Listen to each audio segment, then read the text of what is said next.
읽겠습니다. 이스라엘 사람들아, 이 말을 들으라. 너희도 아는 바와 같이 하나님께서 나사렛 예수로 큰 권능과 기사와 표적을 너희 가운데서 베푸사 너희 앞에서 그를 증언하셨느니라. 그가 하나님께서 정하신 뜻과 미리 아신 대로 내준 바 대역권을 너희가 법없는 자들의 손을 빌려 못 박아 죽였으나 하나님께서 그를 사망의 고통에서 풀어 살리셨으니 이는 그가 사망에 매여 있을 수 없었습니다.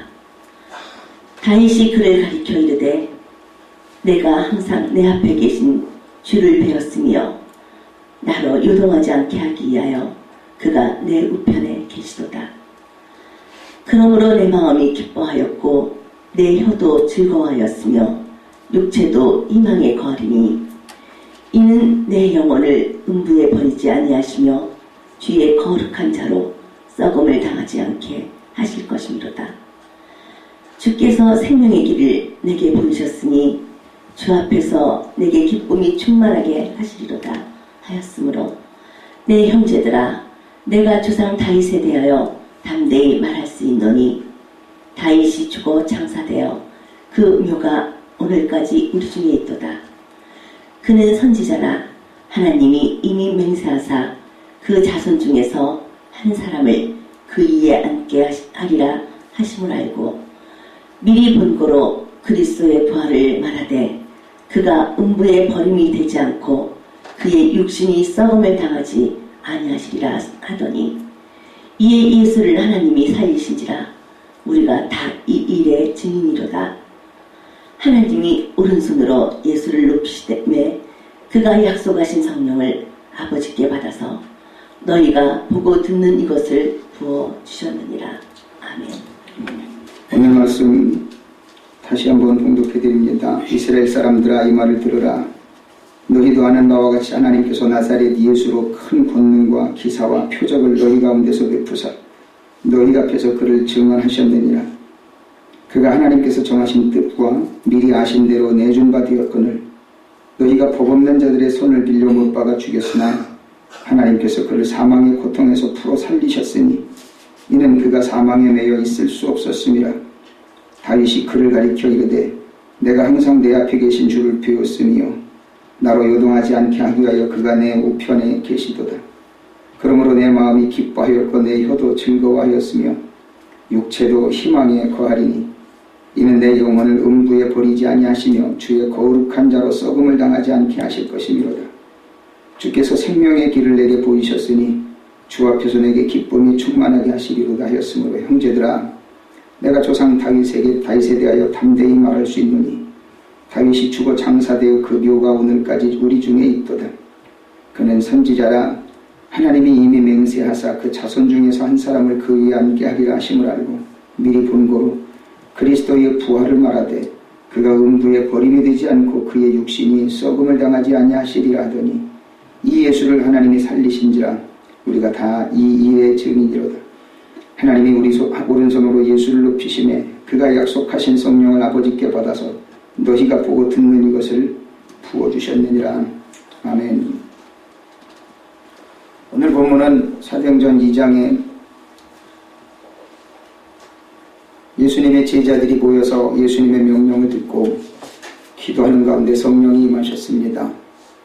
그 성령이 임하는 가운데 방언의 뜨거운 역사가 있음으로 인해서 방언으로 기도할 때에 주변에 많은 사람들이 조롱을 합니다. 저 사람들이 예수 믿는다고 까불더니 대낮부터 술에 취해갖고 저렇게들 하고 있네라면서 사람들이 흉을 봅니다. 이 이야기를 들었던 베드로와 제자들이 그 많은 사람들이 조롱하고 있는 가운데 당당하게 섭니다. 서서 자기들이 믿는 하나님, 자기들이 믿는 예수님, 자기들이 체험한 그 예수님이 어떤 분인가를 고백을 합니다.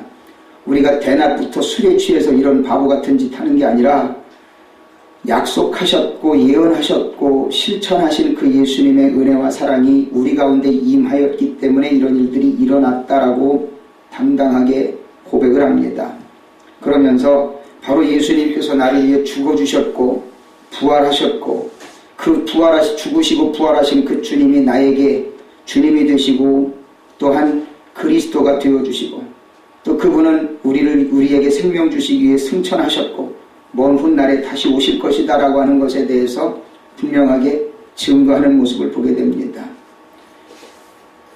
사도들이 나아가서 복음을 전할 때 가장 중요하게 핵심적으로 외쳤던 것들이 바로 예수님이 나를 위해 죽어주심과 부활하심에 대한 사건입니다. 여러분들, 오늘 부활하신 것에 대한 그 하나님의 은혜가 여러분들에게는 무엇으로 임합니까? 단순하게 계란 하나 먹고 전해주는 걸로 끝납니까? 아닙니다.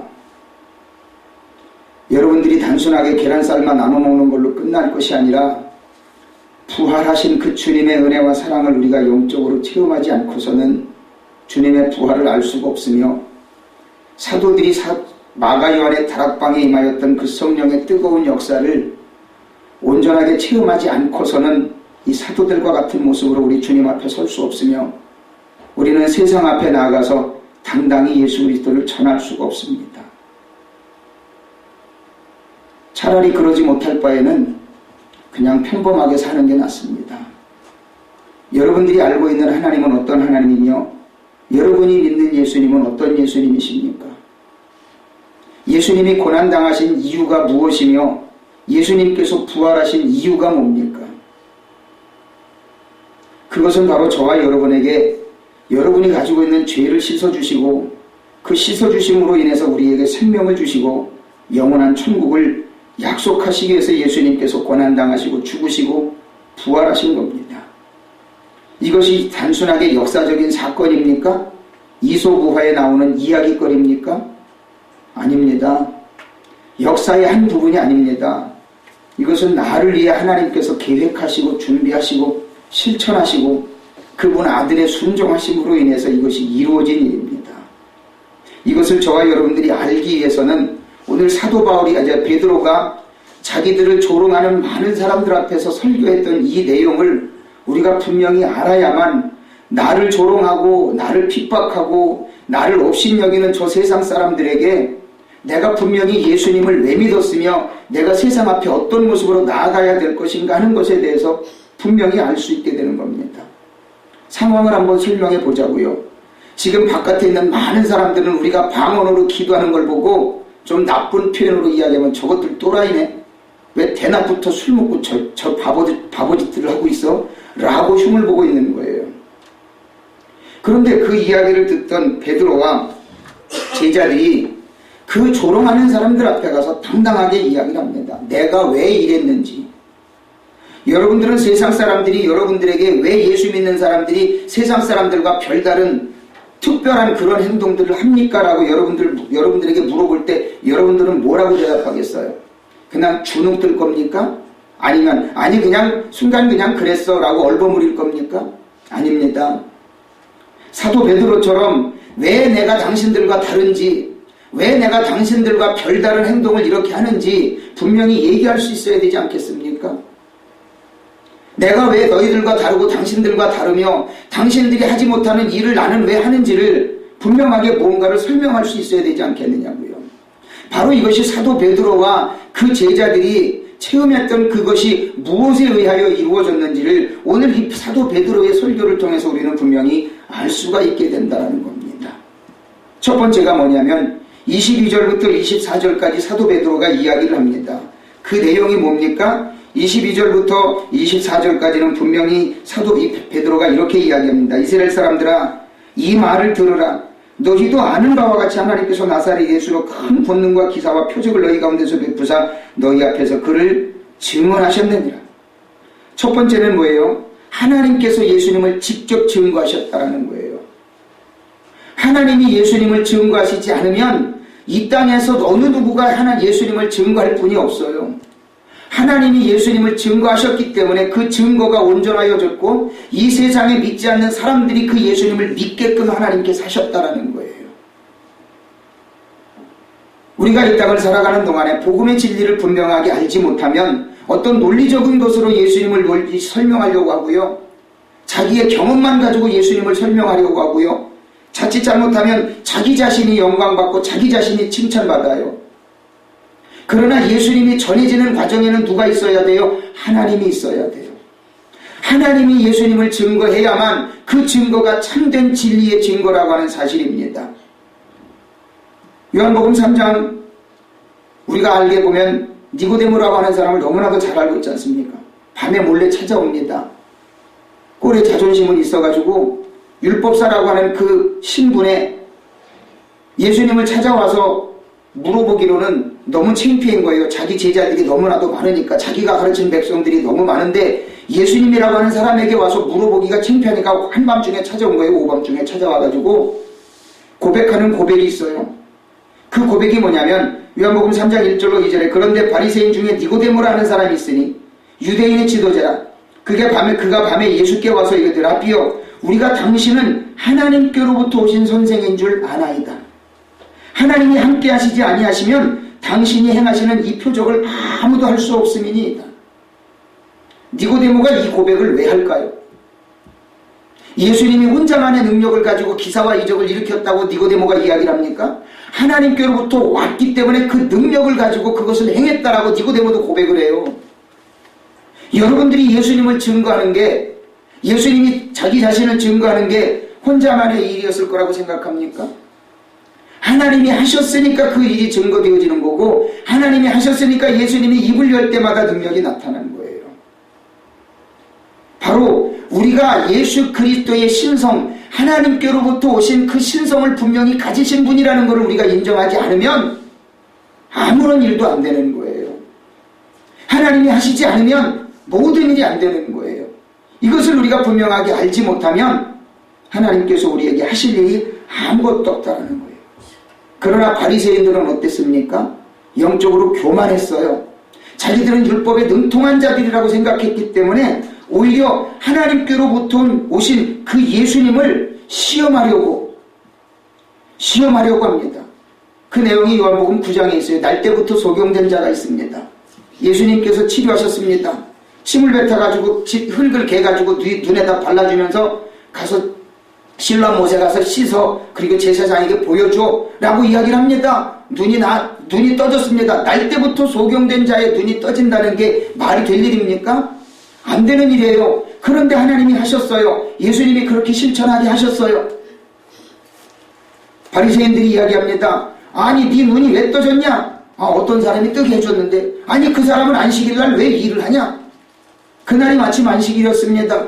바리새인들의 생각 속에는 안식일날 일을 하면 안 되는 거예요. 누구를 치료해준다는 것 그 자체도 일이라는 거예요. 예수님께서 이야기를 하십니다. 하나님의 영혼이 중요합니까? 안식일이 중요합니까? 예수님께서 행하셨던 그 일들은 한 영혼을 살리기 위해서 하신 일이었습니다. 예수님께서 질문합니다. 무엇이 중요한지 인생에 있어서 가장 중요한 것을 예수님께서 물어보실 때 바리새인들은 안식일을 더 주장을 합니다. 안식일을 지켜야만 하나님께 온전하게 자신들의 믿음을 인정받는 것처럼 안식일만 주장합니다. 소경되었다가 치료받은 자는 내가 당신을 믿나이다라고 예수님께 고백합니다. 그러자 예수님께서는 요한복음 9장 41절에 충격적인 선포를 하십니다. 요한복음 9장 41절에 예수께서 이르시되 너희가 맹인이 되었더라면 죄가 없었으려니와 본다고 하니 너희 죄가 그대로 있느니라. 눈만 뜨면 뭐합니까? 바리새인들이 눈 뜨고 하는 짓거리들이 뭐였습니까? 남을 비판하고 정죄하고 안식일이 하나님보다 더 중요한 것이냐 율법에만 얽매여가지고 그렇게 까불었던 것들이 오히려 그들의 죄를 더 증가시켰다라고 예수님께서 이야기하십니다. 그런데 오히려 남에서부터 이 소경된 자가 하나님께로부터 보냄받은 나를 믿고 내가 당신을 믿나이다 고백했던 이 소경이 너희들보다 더 낫지 않느냐라고 예수님께서 충격적인 선포를 합니다. 여러분들은 어떤 신앙이 되기를 원합니까? 말씀은 많이 알아요. 그러나 예수님이 왜 부활하셨는지는 몰라요. 말씀은 많이 알아요. 내 믿음은 신앙이 뜨거운 걸로 알아요. 근데 예수님이 나 때문에 왜 죽어주셨는지도 모르고 왜 부활하셨는지는 모른다면 그게 무슨 신앙입니까? 하나님이 기뻐하실 만한 신앙이라면 말씀 속에 역사하시는 그 하나님이 어떤 근거로 일하셨으며 무엇에 의하여 일하셨는지를 우리는 분명히 알아야 된다는 거예요. 그런데 하나님께서는 나를 위해 죽어주신 그 예수님을 당신 하나님께서 사망의 고통에서 풀어주셨다라고 이야기를 합니다. 23절과 24절에서는 이렇게 이야기합니다. 그가 하나님께서 정하신 뜻과 미리 아신 대로 내 준바되었거늘 너희가 법없는 자들의 손을 빌려 못 박아 죽였으나 하나님께서 그를 사망의 고통에서 풀어 살리셨으니 이는 그가 사망에 매여 있을 수 없었습니다. 사도 베드로가 이야기하는 게 뭐예요? 너희들은 율법 때문에 하나님께로부터 온 그 아들 예수를 십자가에 못 박아 죽였잖아, 이 바보들아. 그런데 하나님은 그 예수님을 사망의 권세에서 풀어 살리셔서 살아나게 하셨어. 그게 하나님의 능력이야. 너희들은 율법에 얽매여서 율법이 최우선이고 율법에 매여가지고 하나님께로부터 그 예수님을 율법보다 더 중요하게 생각하지 못하고 율법을 더 중요하게 생각함으로 인해서 하나님께로부터 온 그 아들을 십자가에 못 박아 죽이는 우매한 짓들을 했잖아. 사도 베드로가 그것을 지적하는 겁니다. 여러분, 무엇이 진리입니까? 무엇이 말씀의 기본입니까? 무엇이 말씀의 핵심입니까? 하나님께서 우리에게 원하시는 것은 내가 과연 무엇 때문에 이 세상에 존재하는가를 알아야 되는 거예요. 내 죄가 왜 씻어졌는가? 내가 장차 이 죄 사함을 받고 나서 해야 될 일이 무언가를 알아야 될 때 부활을 체험하지 않으면 안 돼요. 지난 한 주간 저는 여러분에게 부탁을 드렸어요. 고난주간에 하나님 앞에 무슨 일이 있어도 나와서 고난의 주님을 영적으로 한번 좀 체험해 보자고요. 여러분, 담임 목사한테 체면 세우기 위해서 한 주간 나왔어요? 앉아 있었어요? 담임 목사가 하라고 하니까 어쩔 수 없이 와서 앉아서 그냥 기도했습니까? 저는 여러분들에게 그것을 요구한 게 아니에요. 정말로 여러분들이 나를 위해 고난당하신 그 주님을 만나보라고 하는 거예요. 여러분들이 그거를 하지 않으면 아까 사모님한테 섭섭한 얘기했던 것처럼 나 그냥 노가다판에 가서 노가다하고 밥 먹고 살래요. 여러분들에게 그것을 제대로 가르쳐줄 만한 능력이 저에게 없다면 저는 여기 서서 하나님의 말씀을 선포할 이유가 없어요. 그냥 노가다판에 가서 밥 먹고 살아야 돼요. 택시 운전을 하든가 버스 운전을 하든가 길거리에 가서 껌을 팔든가 여러분들에게 무언가를 정확하게 가르쳐줘야 되는 게 내 임무예요. 부활하신 주님을 만나게 해드려야 되는 게 내 임무라는 거예요. 그냥 의미 없이 와서 앉아있도록 하는 건 담임 목사의 의미가 아니에요. 여러분들이 죽어주신 주님을 만나야 되고 나에게 생명 주시기 위해서 부활하신 그 주님을 만나게끔 해줘야 되는 거예요. 그러지 않으면 나는 가슴이 답답해서 견딜 수가 없어요. 여러분들이 정말 부활하신 주님을 만났어요? 사도 베드로처럼 만났어요? 나를 위해 죽어주신 주님을 무엇으로 깨달았습니까? 어떻게 부활하신 주님을 만났습니까? 그것이 없으면 아무런 의미가 없는 거예요. 여러분에게 하는 그 말의 고백 속에 아무도 감동받을 수가 없어요. 어느 누구에게든지 예수 믿으라고 얘기해보세요. 감동이 오나? 여러분들이 죽어주신 예수님, 나를 위해 죽어주신 예수님, 나에게 생명 주시기 위해서 부활하신 그 예수님을 만나지 않고서 어떻게 예수님을 전할 수 있겠냐고요. 이것이 이루어지지 않으면 아무런 의미가 없다라고 하는 겁니다. 사도들이 예수님이 죽어주신 뒤에 예수님을 전할 때 사도들의 핵심은 무조건 나를 위해 죽어주신 예수님, 나에게 생명 주시기 위해서 부활하신 그 예수님을 전하는 게 그들의 핵심이었어요. 당신들 예수 믿어야 복 받습니다. 당신들 예수 믿어야 치료받습니다. 그걸 이야기한 게 아니라 당신들은 죄인이기 때문에 예수님을 믿어야 그 죄사함을 받고 천국 갑니다. 그것을 확증하기 위해서 예수님께서 사망 권세를 이기시고 부활하셨어요. 그래야 당신들이 구원받습니다를 사도들이 외쳤단 말입니다. 오늘날 이 시대에 필요한 게 바로 그 복음이에요. 그 복음의 핵심이에요. 하나님께서 우리에게 원하시는 게 그거예요. 어느 누구든지 밖에 나가서 일해갖고 밥 못 벌어먹을 사람이 어디 있냐고요. 그러나 우리에게 분명하게 주어져야 될 게 뭐예요? 바로 이 복음의 핵심이라고 하는 겁니다. 예수님이 나의 죄를 위해 죽어주신 것, 나에게 영원한 생명을 주시기 위해서 부활하신 것, 그것을 저와 여러분들이 체험해야 돼요. 믿어야 돼요. 그리고 그것을 선포할 수 있어야 된다라고 하는 겁니다. 사도 바울은요, 그래서 부활에 대해서 고린도전서 15장에서는 이렇게 이야기를 해요. 고린도전서 15장 14절로 15절에 그리스도께서 만일 다시 살아나지 못하셨으면 우리가 전파하는 것도 헛것이요 또 너희 믿음도 헛것이며 또 우리가 하나님의 거짓 증인으로 발견되리니 우리가 하나님이 그리스도를 다시 살리셨다고 증언하였으며 만일 죽은 자가 다시 살아나는 일이 없으면 하나님이 그리스도를 다시 살리지 아니하셨으리라. 믿으시는 분만 아멘. 하나님이 예수님을 다시 살리지 않으셨으면요, 사도 바울이 전하는 것 자체가 헛것이래요. 담임 목사가 그 소리 안 할 거면 여기 서 있을 필요가 없어요. 사도 바울이 왜 이 이야기를 했겠습니까? 그 사람들한테 돌 맞아 죽을 각오하고 이야기하는 거예요. 그때 당시 고린도 교회 교인들에게 이 이야기를 하면요, 돌 맞아 죽을 일이에요. 너무나도 많은 우상을 섬기고 있던 고린도 도시에, 물론 그들 속에 있는 성도들에게만 이야기한 편지의 내용입니다만 어느 누구에게든지 공개적으로 할 수 없는 그 상황 속에서 고린도 교회 교인들에게 그 편지를 쓰는 이유가 뭘까요? 그들이 부활을 체험하기를 소망하는 마음으로, 여러분들이 이 험한 세상을 이겨나가고 여러분들을 조롱하고 핍박하고 예수쟁이라고 욕하는 그들에게 할 수 있는 가장 능력 있는 말씀이 바로 예수님의 부활을 체험해야만 그들을 설득할 수 있는 거예요. 그들에게 능력을 나타낼 수 있는 거예요.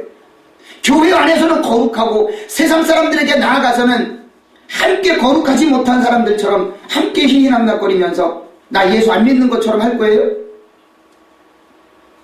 어떤 분들은 예수 믿으면 세상 사람들 친구 다 끊어야 된다고 그러더라고요. 그러면 전도는 누가 합니까? 전도는 그럼 예수 안 믿는 사람이 전도해 줍니까? 아니에요. 세상 사람들 속에 들어가서 예수의 피로 구원받은 내가, 아멘? 예수 그리스도의 부활하심으로 인하여 새 생명을 얻은 내가 영적으로 죽어있는 저들에게 복음을 전해야 될 것 아니겠냐고요. 그것이 되지 않는 상황 속에서 어떻게 전도가 되겠습니까? 그것이 이루어지지 않으면 내 신앙은 헛것이에요. 아무런 의미가 없는 거예요. 이것이 바로 예수님을 증거하셨던 하나님의 일하심이라고 하는 거예요. 사도 바울이 하나님과 예수님의 관계를 분명하게 이야기를 해요. 사도 베드로가 이것을 우리가 분명하게 알고 그 그리스도의 예수님의 부활과 나의 부활의 관계를 분명하게 이해해야 합니다. 두 번째로 예수님의 부활과 나의 부활을 이해하기 위해서는 어떻게 해야 됩니까? 성취되기 위한 예언을 시편 기자 다윗을 통해서 이미 하셨던 것을 사도 베드로가 인용을 해서 이야기를 합니다. 바로 25절부터 28절까지죠. 시편 16편 8절부터 11절까지는 다윗이 하나님의 감동을 힘입어서 장차 자기의 영혼이 어떻게 구원받은 상태로 하나님 앞에 설 것인가 하는 것에 대해서 예언적인 감동의 시를 짓습니다. 영적으로 굉장히 밝은 다윗의 모습을 우리는 볼 수 있습니다. 시편 16편 8절로 11절에 이렇게 이야기합니다. 바로 그것이 하나님의 영광을 온전하게 드러내는 아름다운 삶의 모습을 바로 오늘 25절부터 28절까지를 이렇게 노래하고 있는 거예요.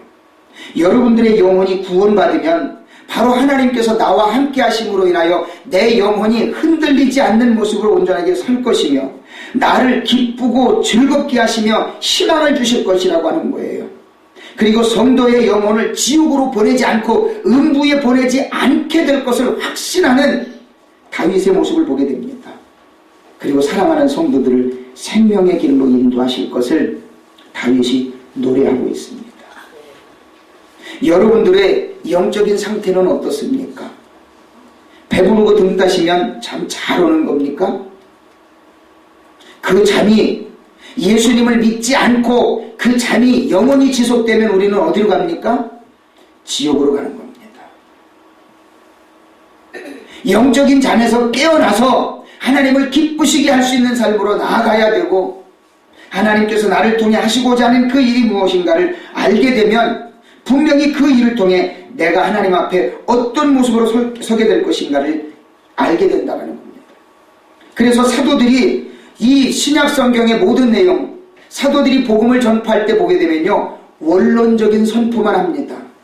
몇 가지 예를 들어 볼까요? 사도 바울은 오늘 본문 후반부에 있는 사도행전 4장 12절에서는 분명히 이야기합니다. 다른 이로서는 구원을 받을 수 없나니 천하 사람 중에 구원받을 만한 다른 이름을 우리에게 주신 일이 없음이라 하였더라. 예수님 이외에는 구원 못 받는다는 거예요. 예수 믿으면서도 착하고 선한 일 많이 해야 천국 가는 줄 아는 사람들 아직도 있습니까? 천만의 말씀. 착한 일 아무리 많이 해도요, 예수님 안 믿으면 지옥 갑니다. 사도들은 또 원론적인 선포를 합니다. 특히 사도 바울이 이렇게 이야기하죠. 고린도전서 1장 18절에 십자가의 도가 멸망하는 자들에게는 미련한 것이요 구원을 받는 우리에게는 하나님의 능력이라. 원론적인 선포를 또 합니다. 고린도전서 1장 21절에 하나님의 지혜에 있어서는 이 세상이 자기 지혜로 하나님을 알지 못하므로 하나님께서 전도에 미련한 것으로 믿는 자들을 구원하시기를 기뻐하셨도다. 사도 바울은 빌립보 교회 교인들에게 더 확신 있게 담대하게 이야기를 합니다. 빌립보 3장 20절에 그러나 우리의 시민권은 하늘에 있는지라 거기로부터 구원하는 자 곧 주 예수 그리스도를 기다리노니. 저와 여러분의 시민권은 이미 하늘 시민권으로 보장되어져 있어요. 여러분들이 예수 그리스도를 믿고 그분을 구세주로 이미 선포했다면 여러분들은 지옥 갈래야 지옥 갈 수 없는 하늘 시민권이 이미 보장된 분들이에요. 그렇기 때문에 이 세상에 두려워할 필요가 없다라는 거예요. 이 세상의 모든 것들 속에 근심 걱정할 필요가 없다라고 하는 거예요. 부활하신 예수님께서 저와 여러분에게 이미 생명을 주셨기 때문에 세상을 두려워하고 세상 속에서 근심 걱정할 아무런 이유가 없다라고 하는 겁니다. 때문에 사랑하는 성도들이요, 사도 바울이 했던 이 원론적인 선포에 저와 여러분들이 분명히 마음을 담으시길 바랍니다. 그리고 동참하시기를 바랍니다. 그리고 세상을 향하여 근심 걱정하지 마시길 바랍니다. 사도 바울은 디모데 목회 후보자 디모데에게 기도의 중요성을 가르칩니다. 기도의 중요성을 가르치는데 그 기도를 하기 위한 것이 어디에 초점이 맞춰져 있느냐면 바로 영혼을 구원하기 위한 것에 기도에 초점이 맞춰져 있음을 이야기합니다. 디모데전서 2장 1절로 4절에 이렇게 이야기합니다. 그러므로 내가 첫째로 권하노니 모든 사람을 위하여 간구와 기도와 도고와 감사를 하되 임금들과 높은 지위에 있는 모든 사람을 위하여 하라. 이는 우리가 모든 경건과 단정함으로 고요하고 평안한 생활을 하려 합니다. 이것이 우리 구주 하나님 앞에 선하고 받으실 만한 것이니 하나님은 모든 사람이 구원을 받으며 진리를 아는 데 이르기를 원하십니다. 기도해야 하는 이유가, 디모데야, 네가 기도해야 하는 이유는 많은 사람들이 구원받도록 하기 위해서 네가 기도해야 되는 거야. 단순하게 복받고 너 잘 먹고 잘 살려고 기도하지 말고 너 목회 잘해서 많은 영혼들을 구원의 길로 인도하도록 하기 위해서 너 기도해야 돼. 여러분, 하나님이 가장 기뻐하시는 기도가 뭔 줄 아십니까? 한 영혼 한 영혼을 구원하기 위한 그 기도를 할 때 하나님은 그 기도를 가장 기뻐하시는 거예요. 물론 돈 필요하니까 하나님 앞에 돈 달라고 하는 기도도 분명히 필요하지요. 하나님이 그 기도도 급하면 빨리빨리 응답하시지요. 그러나 하나님의 마음을 가장 빠르게 감동시킬 수 있는 방법, 그건 뭐예요? 한 영혼 한 영혼을 구원하기 위한 기도. 그 기도를 해야 된다는 거예요.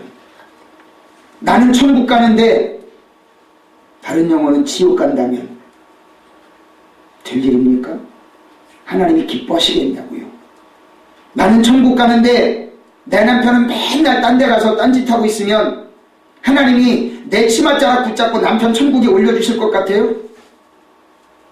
나는 열심히 하는데, 나는 주일마다 열심히 나와서 하나님을 예배하고 시시때때로 기도하고 찬양하는데 내 마누라는 맨날 딴 데 가서 딴짓하고 있으면 내 마누라는 내가 천국 갈 때 내 바지가랑이 붙잡고 천국 갈 수 있을 것 같냐고요. 구원은 1대1의 관계예요. 남편이 잘 믿는다고 아내도 같이 천국 가는 거 아니에요. 아내가 열심히 권사됐다고, 하나님 앞에 봉사했다고 해서 남편이 그 치맛자락 붙잡고 천국 가는 줄 아십니까? 말도 안 되는 소리예요. 하나님은 모든 사람이 구원받기를 원하신다는 거예요. 어느 누구에 의해서, 대리가 아니에요. 대리가 밤마다 하는 대리운전 하듯이 내가 대리로 천국 가는 거 아니란 말이에요. 내가 예수를 믿어야만 내가 천국 가는 거예요. 내 공로로 다른 사람이 천국 가는 거 절대 아니라는 거예요. 남편의 믿음 바로 세워주지 못한 분 있으면 회개해야 돼요. 아내의 믿음 바로 세워주지 못한 분 있으면 회개해야 되고요. 자녀의 믿음 바로 세워주지 못했으면 회개해야 되는 거예요. 그게 복음이에요. 그것이 하나님께서 기뻐하실 일이고 하나님을 영화롭게 하는 삶이라는 겁니다. 그것이 온전하게 이루어지지 못하고서 어떻게 하나님을 기쁘시게 했다고 이야기할 수 있습니까? 어떻게 하나님 앞에 사랑받는다고 이야기할 수 있냐고요. 하나님께서 우리에게 원하시는 것은 모든 이들에게 구원의 진리를 분명하게 전하는 겁니다. 모두 다 주님의 부활을 전함으로 인해서 저와 여러분이 살고 이웃도 사는 아름다운 역사가 있기를 예수 그리스도 이름으로 축원을 드립니다. 세 번째 우리가 생각해 봐야 할 예수님의 부활과 나의 부활의 관계는 무엇일까요? 저와 여러분들이 증인이 되어져야 된다는 겁니다. 오늘 본문 29절부터 33절까지는 우리들에게 무엇을 해야 될지를 이렇게 이야기합니다. 29절부터 33절까지를 저와 여러분들이 한번 천천히, 저와 여러분들이 해야 될 일이니까 저와 여러분들이 한번 천천히 한번 합독을 해보시자고요. 29절부터 시작. 형제들아, 내가 조상 다윗에 대하여 담대히 말할 수 있느니 다윗이 죽어 장사되어 그 묘가 오늘까지 우리 중에 있도다.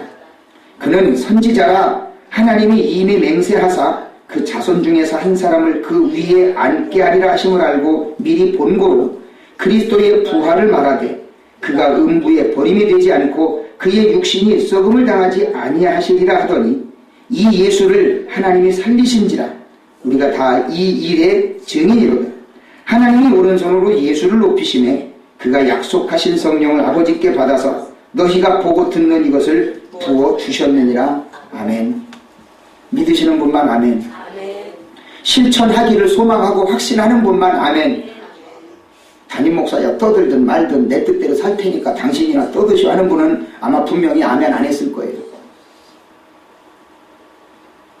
사랑하는 성도들이요, 저와 여러분이 예수님을 믿었으면요, 그 믿은 것이 왜 내 안에 있는지를 고백해야 됩니다. 택시 운전하는 분들은 내비게이션 없어도 길을 얼마나 잘합니까? 빠른 길 잘 알잖아요. 한 손님이 탑니다. 자기 목적지를 이야기합니다. 택시기사가 쭉 갑니다. 손님이 고집을 부립니다. 아저씨, 이 길로 가면 멀리 돌아가니까 이 길로 가야 빨라요. 택시기사는 아닙니다. 이 길로 가야 빠릅니다. 근데 손님은 고집을 합니다. 아니에요 아저씨, 이 길로 가야 돼요. 그러면 누가 손해입니까? 손님이 손해예요. 그러면 택시기사는 마지못해 손님이 가자는 대로 갑니다. 어떻게 될까요? 시간과 요금은 더 나옵니다. 여러분들은 이 땅을 살아가는 동안에 무엇이 진리인지를 이미 아는 분들입니다. 여러분들이 예수님을 믿어야 천국 간다는 것을 분명히 알았으면 여러분들은 전해야 됩니까? 전하지 말아야 됩니까? 아무런 의미 없이 그냥 와서 앉아서 설교만 듣고 주중에는 아무 일 없었던 것처럼 너는 너대로 나는 나대로 살아야 될까요? 아닙니다. 우리의 삶 속에서 가장 기뻐할 일, 하나님께서 기뻐하실 일을 해야 돼요. 여러분, 제 자랑으로 듣지 마시고요, 들어주십시오. 저는 지난 주말로 제가 운영하던 태권도장을 29년째, 횟수로 29년째 운영하던 태권도장을 접었습니다. 저는 단순하게 아쉬운 것으로 끝나는 게 아니라 가슴이 저몄어요. 이것은 인간적인 어떤 느낌이 아니라 저는 횟수로 29년 동안 아이들을 가르치면서 그 아이들에게 단순하게 태권도만 가르치고 인성만 가르치는 게 아니라 그들에게 복음을 가르쳤어요. 복음을 전했어요. 그 아이들에게 가르치는 과정 속에서 또 한 10여 년 전부터는 아이들에게 무조건 시작할 때는 사도신경, 끝날 때는 주기도문, 우리말로 한번, 영어로 한번. 동네 소문이 어떻게 난 줄 아십니까? 심지어 예수 믿는 믿음의 가정의 사람들 속에서도 소문이 나기를 다윗에 입과는 믿음을, 신앙을 강조해서 보내기 싫다고까지 소문이 났었어요. 그 얘기를 들을 때 제 가슴은 어땠는지 아십니까? 저것들 진짜 예수쟁이들 맞나? 예수 믿는 사람이 당연히 예수님을 전해야 되는 거 당연한 거 아닙니까? 내가 구원받은 확신이 있으면 전해야 되는 거 당연한 거 아니냐고요. 예수 믿는 게 창피한 겁니까? 예수 믿으라고 전하는 게 창피한 거예요? 저한테 와서 배운 아이들 중에 예수님을 하나도 몰랐던 아이들이 말 속에서, 가르침 속에서, 토요일마다 드렸던 예배 속에서 많은 아이들이 구원받았어요. 그 말씀을 듣고 복음화되는 가정들도 있었어요. 저를 통해서 배웠던 아이들 중에 의사가 2명이 나왔고요. 군에서 소령 달고 있는 자가 나왔고요. 특전사 부사관 간 아이도 있고요. 서울대 법대관 제자도 있고요. 이것 개인적인 자랑을 하자는 이야기가 아니에요. 저는 가장 보람이 있었던 게 뭐냐면 그 아이들에게 복음을 가르칠 수 있었다라는 거예요. 예수님이 너 때문에 죽어주셨다는 것, 너는 복받을 존재라는 것. 아이들에게 감정적인 표현을 회개나 하더라도 이 복받을 놈아, 이 대통령 될 놈아. 아이들이 그 얘기를 듣고 소망을 가진 거예요. 예수님이 너 때문에 죽어주셨다는 것을 듣고 소망을 가진 거예요. 사도신경을 고백하고 주기도문을 고백하면서 예수님을 몰랐던 그 아이들의 심령 속에, 영혼 속에 예수님이 들어가는 거예요. 여러분들이 해야 될 일이 뭡니까? 예수님을 전하는 거예요. 극단적인 표현하면요, 저 이 자리에 안 서 있어도 밥 먹고 살 수 있어요. 그러나 제가 이 자리에 서 있는 이유는 뭐예요? 하나님이 시키시니까. 뭘 시키셔요? 복음 전하라고 시키시니까.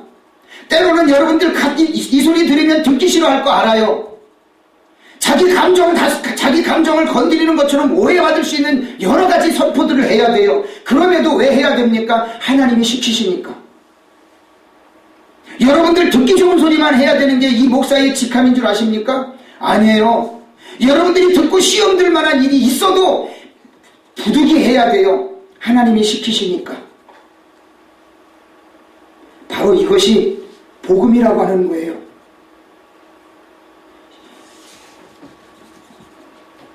하나님께서는 구약시대의 많은 선지자들에게 하나님의 말씀을 전하게 했어요. 그들의 귀에 거슬리는 소리를 하게 했어요. 그 백성들은 듣기 싫으니까 그 소리하는 선지자들을 데려다가 옥에 가두고 때리고 심지어 죽이기도 했습니다. 예수님께서 그 말씀을 비유적으로 말씀하셨죠. 포도원에 대한 비유를 들면서.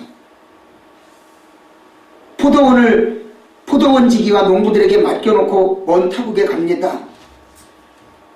수확이 잘 됐나 아들을 보냈습니다.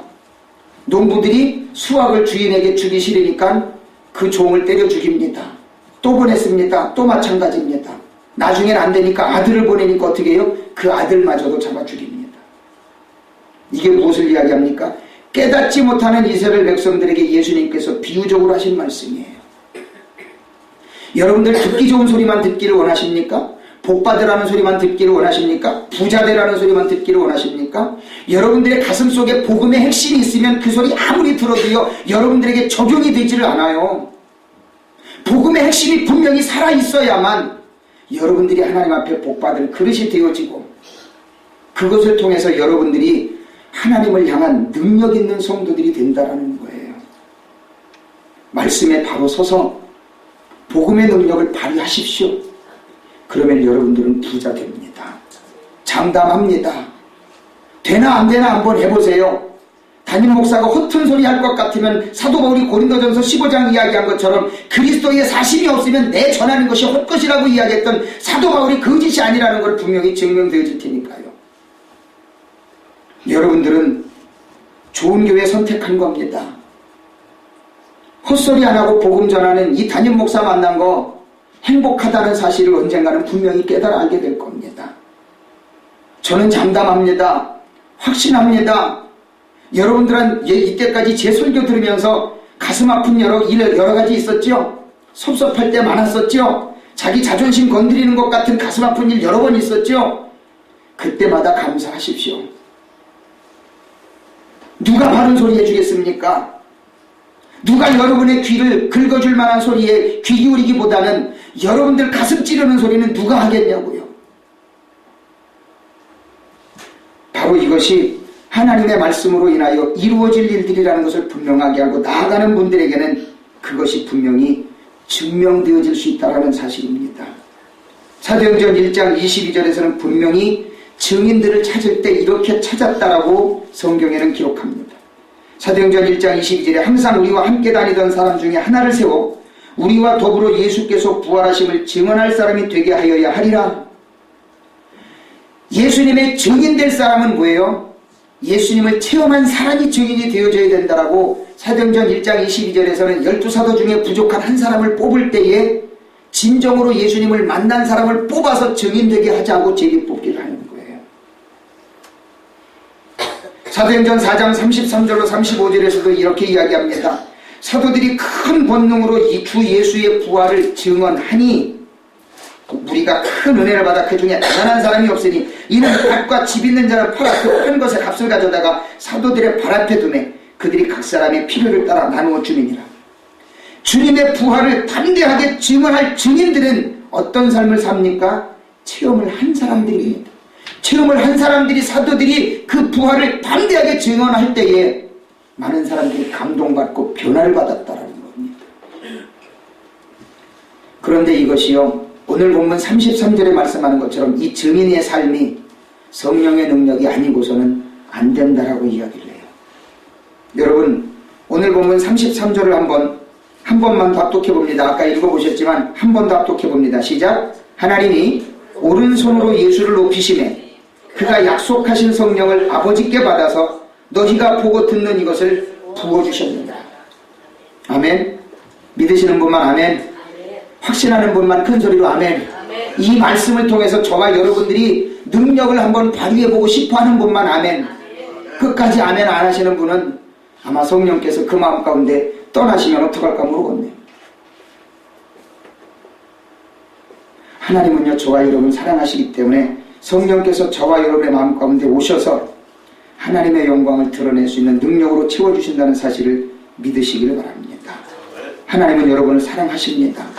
사도행전 1장 4절로 5절에도 분명히 말씀합니다. 사도와 함께 모이사 그들에게 분부하여 이르시되 예루살렘을 떠나지 말고 내게서 들은 바 아버지께서 약속하신 것을 기다리라. 요한은 물로 세례를 베풀었으나 너희는 몇 날이 못되어 성령으로 세례를 받으리라 하십니다. 하나님께서는요, 저와 여러분의 마음 가운데 성령께서 임하시기를 원하십니다. 다윗이 가장 가슴 아픈 사건을 겪었어요.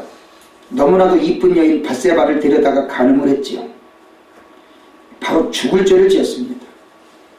나단 선지자의 지적을 받았습니다. 당신은 하나님 앞에 징계받을 사람이라고. 그럴 때 다윗은 하나님 앞에 통곡하며 회개를 합니다. 통곡하며 회개할 때 가장 핵심적인 내용이 뭔 줄 아십니까? 내게서 성령이 떠나지 않게 하옵소서. 가슴을 치며 통곡하고 울었습니다. 왜 그랬을까요? 성령이 내 안에서 떠나면 여러분들은 시체예요. 우스운 얘기로 들립니까? 극단적인 얘기로 들립니까? 성령이 저와 여러분의 마음 가운데서 떠나면요, 여러분들은 하나님의 사람이 아닙니다. 말씀을 들을 때 감동이 없습니까? 깨달음이 없습니까? 깨우침이 없습니까? 찔림이 없습니까?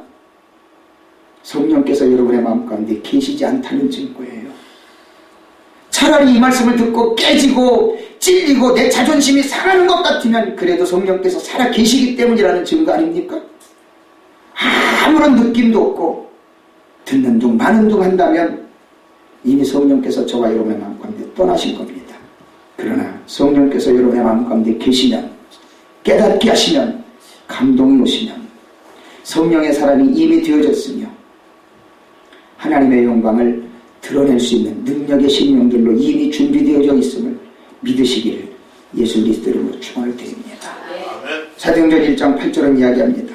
오직 성령이 너희에게 임하시면 너희가 권능을 받고 예루살렘과 온 유대와 사마리아와 땅끝까지 이르러 내 증인이 되리라 하시니라. 저와 여러분들은 이미 증인이 되어져 있습니다. 오늘의 말씀을 결론을 드립니다. 사랑하는 성도들이여, 주님의 고난을 믿습니까? 저와 여러분 개개인을 위해 고난당하신 것을 믿습니까? 그것을 믿으신다면 부활도 믿어집니다. 믿으시는 분만 하면 주님의 부활을 믿는 분이 있습니까? 주님의 부활을 믿는 분은 그 부활하신 주님이 나의 주님이요 나의 그리스도가 되신다는 사실도 믿게 된다는 사실 기억하시길 바랍니다. 이 일을 통해서 저와 여러분은 분명히 하나님 앞에 온전하여질 수 있음을 로마서 14장 7절로 9절에 이렇게 이야기를 합니다. 우리 중에 누구든지 자기를 위하여 사는 자가 없고 자기를 위하여 죽는 자도 없도다. 우리가 살아도 주를 위하여 살고 죽어도 주를 위하여 죽나니 그러므로 사나 죽으나 우리가 주의 것이로다. 이를 위하여 그리스도께서 죽었다가 다시 살으셨으니 곧 죽은 자와 산 자의 주가 되리 하시니라. 다시 한번 강조합니다. 이를 위하여 그리스도께서 죽었다가 다시 살으셨으니 곧 죽은 자와 산 자의 주가 되리 하시니라. 아멘. 기도하겠습니다. 주님,